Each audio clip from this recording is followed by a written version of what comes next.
So I thought I'd begin my argument about new ways we can treat ADHD and perhaps able to move on the next stage of human evolution using chemicals. Um, but I'll get straight into the ADHD argument. So I have attention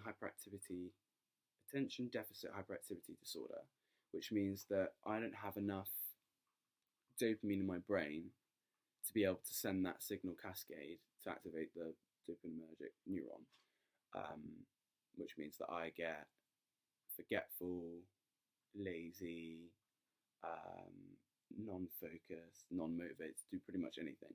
Whereas a normal person will have just enough dopamine in their system to be able to have that reward system in place. Whereas if they're going to do something, they know they'll get a reward at the end of it. People with ADHD don't have that system, so they feel like anything they do, they'll get no reward for it because it's not immediate. And that's why the argument that how come people with ADHD can sit and play video games for hours yet not do homework? It's because homework, you have to wait for it to be marked. You don't know how well you've done, or the reward of being told you've done well, until it's been marked, which can take days. Whereas a video game, it's constant, one click of a button, immediate release of the information that you've done. It's click and release of straight away of rewards. I mean, you're clicking on a button and immediately something's happening. Whereas with homework, you're writing down or typing something, and it's taking days to get back to you for you to be able to feel that release. Whereas a normal person can know, yeah, that's done, I'll get a reward for that, it will help me towards my education. Whereas people with ADHD, because that reward system isn't in place, they feel that they're going to get no reward from it, which is troubling because in this society you're always expected to do things and wait for the reward after, whereas there's no immediate release. I mean, you get paid at the first of every month, most people, but you don't get paid unless it's cash in hand job for the job you've done, which can cause a lot of ADHD people to actually not get jobs because they feel that they're not going to get any reward from it, but they are obviously. So this moves on to the argument then. This miracle little chemical here, ladestin, is the brand name, or bromantane is its chemical name, non-proprietary international name, is something of a miracle when it comes to ADHD. So your usual medication that you'd be prescribed, amphetamine or Adderall, is its American brand name, basically acts as a dopaminergic transporter blocker. So it blocks the transporter from sucking out the dopamine that's being released by your neurons. So you have neurons inside your brain, and they have a little gap in them called a synapse. And at the end of an axon of a neuron, tiny little compounds called neurotransmitters are released, and they diffuse across that little synapse, that little gap in the neuron. And then you have receptors on the other side which will bind to it. But what happens is once that dopamine, for example, has activated that receptor and sent on that signal, it will be released back into that little gap to be reabsorbed here, back into the axon. And one of the problems with ADHD is you have too many of these transporters which suck back out the dopamine into the axon before it can actually activate that receptor. So what amphetamine and Adderall and Ritalin and all these other drugs do is they block that transporter so that the dopamine has more time to be able to activate that receptor. So instead of it hitting it, going back, and then getting released and going back again, it literally just keeps hitting the receptor and activating it, which can make up for the negative things you get with ADHD, i.e. hyperactivity, not forgetting, and memory. So what this drug does, bromantane, instead increases dopamine synthesis inside the brain.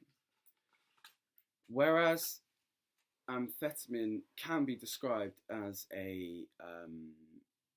one of the world's first genetic drug therapies, because you are blocking you are helping cure the genetic condition of having more transporters in the brain.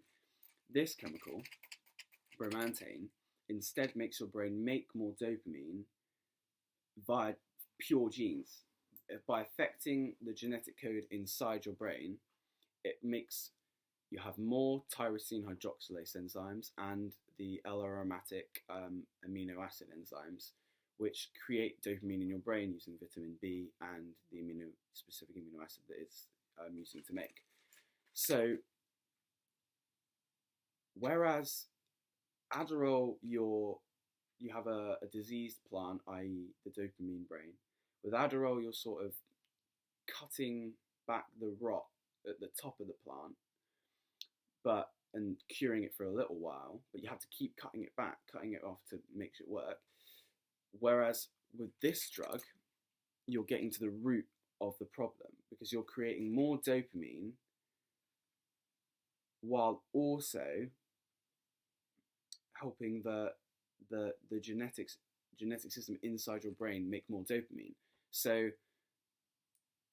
Adderall doesn't affect dopamine transcription and production at all. It just makes you release more and blocks it from being reabsorbed from the synapse. Whereas this chemical makes you make more, release more, but it's not forced, because your body's just making naturally more. So this chemical will solve the problem at the root of the problem, and not just